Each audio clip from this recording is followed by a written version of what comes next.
চ্যানেলে সবাইকে স্বাগতম। আশা করি সবাই ভালো আছেন। আজকের যে বিদ্যা বা কাজটা নিয়ে আসছি সেটা হচ্ছে গিয়া এই যে নকশা থেকে আসে, নকশার সাহায্যে আপনি যে কোনো মানুষের সাথে প্রেম করতে পারবেন বা সম্পর্ক করতে পারবেন। মানে যদি কেউ আপনার সাথে সম্পর্ক করতে না চায় কিন্তু আপনি তারা পছন্দ করেন, তাহলে ওই মানুষটার যদি তাবিজের সাহায্যে আপনি করতে চান, তাহলে সেটা তাবিজ করার সাথে সাথেই দেখবেন যে প্রেমের জোয়ার আপনার মনে বইতেছে বা তার মনে বইতেছে। ঠিক আছে, তো সেটা কীভাবে করবেন বিস্তারিত আমি বলে দেবো সব প্রথম থেকে শেষ পর্যন্ত, তাই শুনতে থাকুন, ভিডিওটা দেখতে থাকুন। তাছাড়া ওই রকম কাজ যদি আমার সাহায্য করাইতে চান বা আমাকে দিয়ে করাইতে চান, তাহলে যোগাযোগ করবেন সাইটে দেওয়া নাম্বারে। নাম্বারটা হচ্ছে 017099143887। এই নাম্বারে ইমো, হোয়াটসঅ্যাপ আছে, অথবা সরাসরি যোগাযোগ করতে পারেন যে কোনো সময়, যে কোনো প্রয়োজনে। ঠিক আছে, তো কার্যকর্তা সেই কাজটা নিজে কীভাবে করবেন নকশাটা দেখতে পাচ্ছেন। এই নকশাটাই তৈরি করবেন হচ্ছে গিয়া বুঝ পাতা, তারপর হচ্ছে কাফনের কাপড়ে এই দুই জিনিসের উপর অঙ্কন করতে পারবেন বা লিখতে পারবেন। মোট 4টা তাবিজ লিখবেন। তো তাবিজগুলো লিখবেন হচ্ছে গিয়া জাফরান, মেশক, সিঁদুর, দুধ গাছের রস, গুরুচেনা, পেঁচার চোখ, কাকের রক্ত, পেঁচার রক্ত, মুরগির রক্ত, এই সবগুলো একত্রে মিশাইবেন। মিশিয়ে কালি তৈরি করে ওই কালি দিয়ে লিখবেন।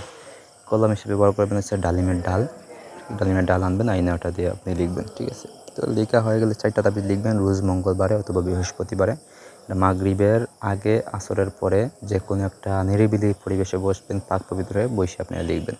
লেখা হলে করবেন কি প্রত্যেকটা তাবিজের ভিতরে দিবেন হচ্ছে দুধরা ঘাস, তারপর দিবেন হচ্ছে গিয়ে আপনার নখ, হাতের নখ, পায়ের নখ, তারপর হচ্ছে মাথার চুল, এই জিনিসগুলো দিবেন। দিয়ে ওটা লাল সুতা দিয়ে তাবিজগুলো বাঁধবেন। বাঁধার পর করবেন কি একটা তাবিজ হচ্ছে গিয়ে আপনি নদীর কিনারা যাবেন। নদীর কিনারা গিয়ে যেখানে দেখবেন যে এই ডাল আছে বা খাল আছে, নদীর খাল আছে দেখবেন, এই নদীর খালের মুখে আপনি একটা তাবিজ পুঁতে দিবেন। ঠিক আছে, আর একটা তাবিজ হচ্ছে কি আপনার সাথে সবসময় রাখবেন। এটা মানি ব্যাগে রাখতে পারেন বা বাম হাতের বাহুতে বেঁধে রাখতে পারেন, অথবা হচ্ছে কি আপনি এই শরীরের যে কোনো জায়গায় এই সুতা দিয়ে বেঁধে রাখবেন। ঠিক আছে, গোপনভাবে রাখবেন, তবে সবসময় আপনার সাথে থাকবে। আরেকটা তাবিজ হচ্ছে গিয়ে আপনি এই যে আপনার বাড়ির আশেপাশে অথবা হচ্ছে গিয়ে তার বাড়ির আশেপাশে যদি কোনো বট গাছ থাকে, সেই গাছে পুঁতে দিবেন, তাহলে হয়ে যাবে। ঠিক আছে, না আরেকটা তাবিজ হচ্ছে কি আপনি তার চলাচল রাস্তা অথবা চৌমুহনী বা ত্রিমোহনী এরকম একটা জায়গা দেখে সেখানে পুঁতে দিবেন।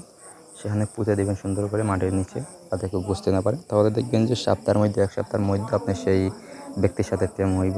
সে নিজে থেকে প্রেমের প্রস্তাবটা দিবে এবং আপনি প্রেম করতে পারবেন বা সম্পর্ক করতে পারবেন বা সম্পর্ক গভীর করতে পারবেন। ঠিক আছে, এটা স্বামী স্ত্রী হইতে পারে, বন্ধু বান্ধব হইতে পারে, প্রেমিক প্রেমিকাও হইতে পারে। তো এই হলে আজকের ভিডিওটা যদি ভালো লাগে থাকে এটা লাইক দিবেন, কমেন্ট করবেন, চ্যানেলটা সাবস্ক্রাইব করবেন। ধন্যবাদ সবাইকে।